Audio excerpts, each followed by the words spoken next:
सो पहला क्लास में हम पढ़े थे कि what is the meaning of stress.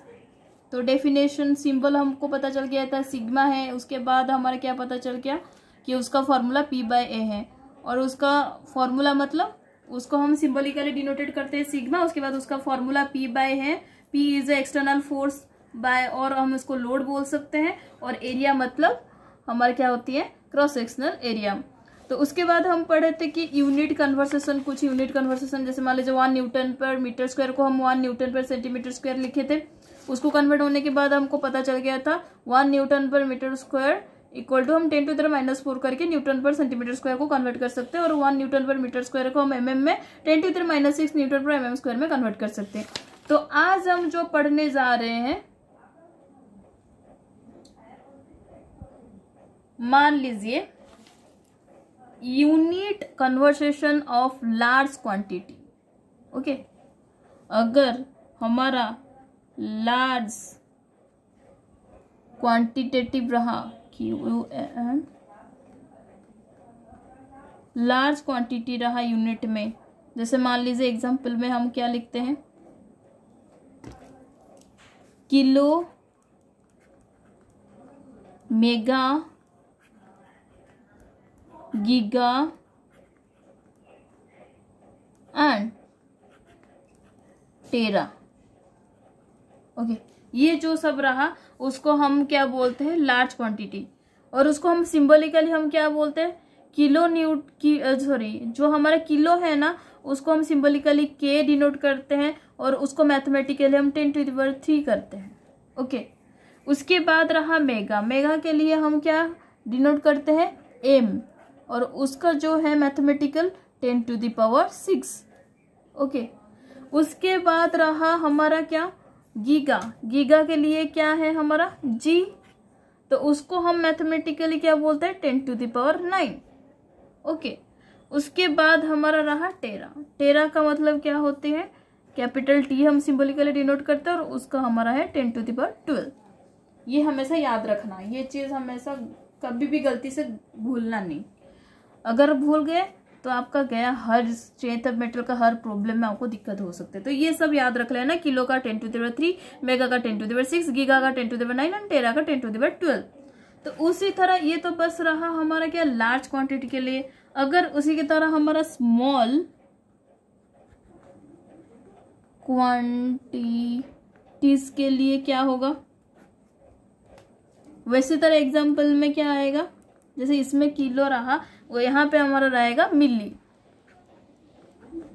Then micro, then nano, या नाना भी बोल सकते हो, एंड पिका। तो मिली के लिए हमारा क्या है, 10⁻⁻3, देन माइक्रो के लिए 10⁻⁻6। इसमें सारे के सारे नेगेटिव में आएगा इनवर्स का। उसके बाद नैना के लिए 10⁻⁹ एंड 10⁻⁻12 है हमारा पिका का लिए। उसको हम सिंबलिकली क्या डिनोट करते हैं, स्मॉल m, मिली के लिए, माइक्रो के लिए म्यू, देन हमारा नाना के लिए हो जी n, एंड देन इसको पिका के लिए हम p। ओके, ये हमारा रहा यूनिट ऑफ स्मॉल कन्वर्सेशन। तो अभी हमारा पूरा टोटल हमको पता चल गया, बट इसमें आपको एक चीज याद रखनी है जो मैं आपको बोलने जा रही हूँ। 1 newton equal to 1 kg into 1 metre per second square. Okay, then unit में क्या होता है, न्यूटन पर मीटर स्क्वायर, और वो हमको पता है न्यूटन पर mm स्क्वायर, ये दोनों चीज होती है। तो 1 newton per mm square equal to 10⁻6 newton per metre square. 1 newton per mm square को हम क्या लिखते हैं, 10⁻6 newton per metre square. Okay, तो इसको भी हम क्या डिनोट करते हैं, और भी बोल सकते हैं mn/मीटर स्क्वायर। तो 1 न्यूटन पर मीटर स्क्वायर को हमको पता चल गया क्या, 1 मिली न्यूटन पर मीटर स्क्वायर। तो अभी हमारा 1 पास्कल का पूछ सकती है, तो 1 pascal PA equal to 1 newton per metre square. Okay, ये जो चीज़ है ये आपको याद रखना है। ओके, ये चीज़ आप याद रख लिए। अभी आज हम शुरुआत करने जाएंगे। पहला हमको पता चल गया था स्ट्रेस, डेफिनेशन में आपको बता दिया था P/A मीन्स एक्सटर्नल फोर्स या load divided by cross sectional area. आज हम पढ़ेंगे कि स्ट्रेस को कैसी तरह क्लासिफाई किया जाता है। हमको स्ट्रेस को कितना टाइप का क्लासिफाई किया जाता है और उसके ऊपर कुछ डेफिनेशंस और कुछ मतलब ग्राफिकली हम रिप्रेजेंट करेंगे। तो आप देख सकते हो, मान लीजिए ये हमारा स्ट्रेस, हम लिख दिए स्ट्रेस। तो स्ट्रेस को हमारा 2 टाइप्स का पहले डिवाइड किया गया है। ओके, पहले जो है स्ट्रेस को हम 2 टाइप्स का डिवाइड किए हैं। एक ये हमारा है, क्या है, normal stress and normal stress. दूसरा जो है हमारा शियर स्ट्रेस। ओके, ये जो है आपको हमेशा याद रखनी है कि स्ट्रेस को हम 2 टाइप का डिवाइड किया। एक तो है हमारा नॉर्मल स्ट्रेस, अनदर जो है हमारा शियर स्ट्रेस। आज जो हमारे क्लास में पढ़ेंगे वो हमारा बस नॉर्मल स्ट्रेस के ऊपर पढ़ेंगे। नेक्स्ट क्लास में हम शियर स्ट्रेस के ऊपर पढ़ेंगे। ओके, तो नॉर्मल स्ट्रेस में बेसिकली हम क्या डिवाइड करते हैं, नॉर्मल स्ट्रेस जो है उसको भी हम डिनोट करते हैं 2 टाइप्स का। ये तो हमको पता चल गया कि स्ट्रेस को हम 2 टाइप का डिवाइड करते हैं। एक तो हमारा normal stress, another is shear stress. अभी हम नॉर्मल स्ट्रेस को कितना टाइप का डिवाइड किए हैं, नॉर्मल स्ट्रेस को 2 टाइप्स का डिवाइड किए हैं।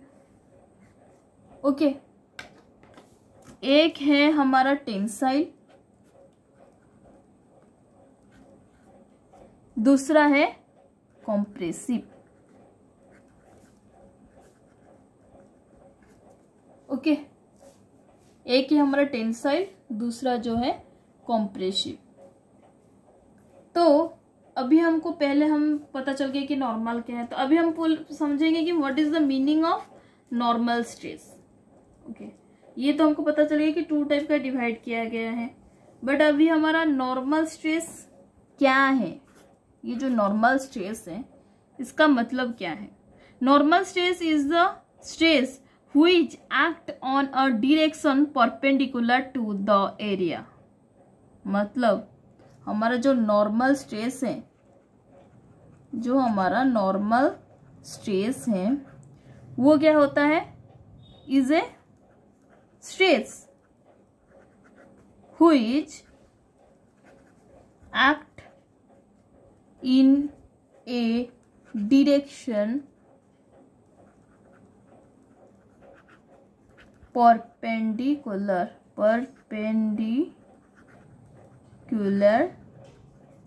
to the area। ओके, जो नॉर्मल स्ट्रेस है वो हमारा स्ट्रेस होता है जो कि एक्ट करता है direction of perpendicular to the area. मतलब एरिया से हमारा परपेंडिकुलर डायरेक्शन में वो एक्ट करता है।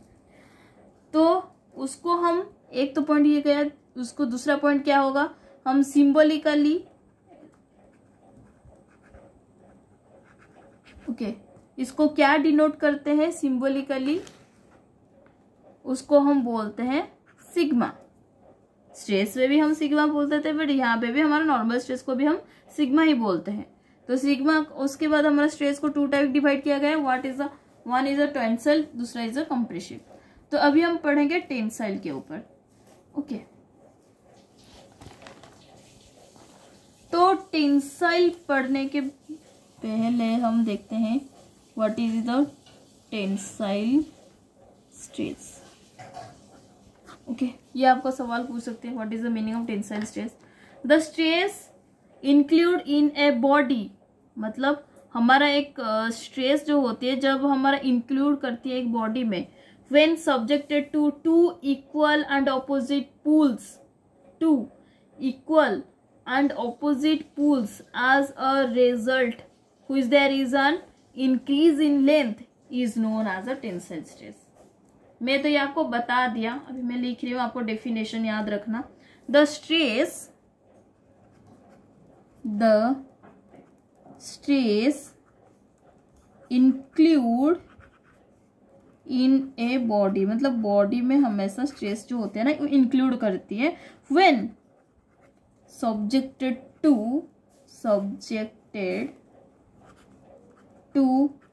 To equal and opposite pulls. Pulls मतलब आप समझ सकते हो, मैं समझाऊंगी, 1 मिनट लिख लेती हूँ आपको definition. As a result of which there is an increase in length is known as tensile stress. Okay, पता चल गया कि जो हमारा स्ट्रेस होती है वो हमारा इंक्लूड करती है बॉडी में when the subjected to and equal opposite direction. हमारा जो दो इक्वल एंड ऑपोजिट डायरेक्शन में पुल होता है, याद रखना पुल होता है, एंड उसमें हमारा रिजल्ट क्या शो करता है, रिजल्ट हमारा यह होता है कि इंक्रीज इन लेंथ, मतलब उसका लेंथ हमारा क्या होते हैं, इंक्रीज करती है टेंसाइल में. जैसे मान लीजिए ये हमारा पेन रहा, ओके, ये हमारा पेन है, तो पेन में हमारा पेन मान लीजिए कि बीम है, तो बीम में हमारा क्या करते हैं, यहाँ पे पुल करते हैं, मतलब इस पेन को ना ऐसा ऐसा करके पुल करते हैं. तो क्या होता है, ये हमारा पेन था, क्या था, इसलिए वो निकल गया, बट पुल में क्या होता है, वो उसका लेंथ जो होती है इंक्रीज हो जाता है. मान लीजिए मैं आपको एक फिगर में बताती हूँ, ये हमारा एक बॉडी रहा, ओके, बॉडी में हम यहाँ पे क्या बोलते हैं, फोर्स दे रहे हैं, एक्सटर्नल फोर्स, यहाँ पे भी हमारा एक एक्सटर्नल फोर्स दे रहे हैं, ओके, मतलब इसको हम बोल सकते हैं पुल, मतलब पुल कर रहे हैं. तो बॉडी में क्या हो गया, मिडिल में क्या हुआ, एक क्रैक टाइप का डिफॉर्मेशन हुआ, उसको हम बोल देते हैं एक्स, ओके. तो जब बॉडी में ये हो रहे, ये हमारा पहला फिगर था, एक बॉडी रहा, बॉडी में हम एक फोर्स अप्लाई किए, एक्सटर्नल फोर्स, पुल फोर्स हम अप्लाई किए. उसके बाद हम सेक्शनल उसको डिवाइड कर दिए, तो यहाँ पे एक दो फ्रेम क्रिएट हो गया. तो इसमें जो हमारा छोटा सा फ्रेम है उसमें भी जब हम एक पी लोड इधर पे अप्लाई करते हैं, ऑब्वियसली वो क्या करेगा, अपोज करेगा, मतलब यहाँ पे एक रेजिस्टेंट फोर्स अप्लाई करेगा कि नहीं. तो इसको हम बोलते हैं रेजिस्टिंग फोर्स, ओके, आर बोल सकते हो. ये हमारा बी फिगर रहा, ए फिगर था, अभी बी फिगर, अभी हमारा देखेंगे ये एक फिगर रहा, अभी हम सब हमारा सेकेंड फिगर देखेंगे. सेकेंड फिगर में क्या होता है, इसी तरह बॉडी रहती है बीम टाइप का, तो यहाँ पे जब हम अप्लाई करते हैं फोर्स, उसका भी ऑपोजिट में क्या करेगा, हमारा रेजिस्ट करेगा, रेजिस्टिंग करने की कोशिश करेगा, रेजिस्टिंग फोर्स, उसको भी हम बोलते हैं आर. तो दोनों टाइप का. तो अभी हमारा फुल फिगर हम देखेंगे, तो ये हमारा बॉडी रहा, ये हमारा बीच का पार्ट रहा, तो यहाँ पे क्या होती है, दोनों तरफ से क्या होता है, बॉडी प्रेशराइज किया जाता है, ओके. तो इसके चक्कर पे क्या होता है, हमारा जो बॉडी है वो इंक्रीज कर जाती है, उसका जो लेंथ है ना वो इंक्रीज कर जाते हैं. मान लीजिए आपका एक इलास्टिक रबर मान लीजिए, ओके, तो प्लास्टिक तो टूट ही जाती है, बट इलास्टिक रबर में क्या होता है, उसको जब हम खींचते हैं वो बहुत ही अपने ओरिजिनल फिगर से थोड़ा सा बढ़ ही जाता है. तो वही चीज होती है टेंसाइल में, कि जब हम पुल करते हैं, तो पुल करने के बाद हमारा क्या होता है, लेंथ इंक्रीज हो जाती है, और वह बॉडी में इंक्लूड रहता है, और इसको ही हम बोलते हैं क्या, टेंसाइल स्ट्रेस। ओके, तो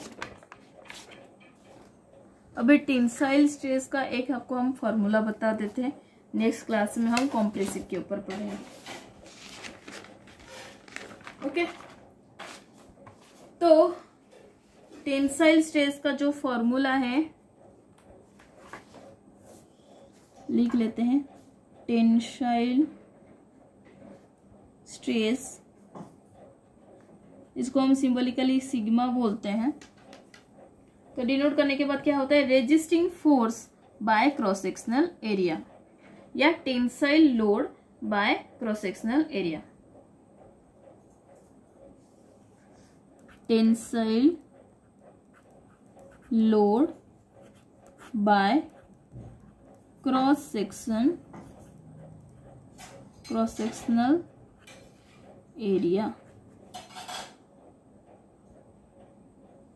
तो उसको हम सिंबल को क्या करते हैं, P by A, P is equal to also R। हम टेंसाइल लोड को भी क्या बोलते हैं, रेजिस्टिंग फोर्स। तो resisting RESISTIH, resisting force also same as a cross sectional area. Divide करने के बाद तो हमारा जो P, इसमें हमारा P रहा, इसमें हमारा R रहा, तो दोनों इक्वल रहा, P equal to also R। समझ में आ गया। तो आज का क्लास हम टेंसाइल स्ट्रेस तक चलते हैं, कोई बात नहीं। नेक्स्ट क्लास में हम आपको कॉम्प्रेसिव के ऊपर पढ़ेंगे। So thank you so much. कहीं पे भी आपको प्रॉब्लम होती है तो आप लोग बता सकते हो, और इस चैनल को लाइक, सब्सक्राइब, कमेंट भी ज़रूर करना। आपको आगे जाके हम बहुत ही अच्छे अच्छे प्रॉब्लम्स भी सॉल्व करेंगे। So thank you so much.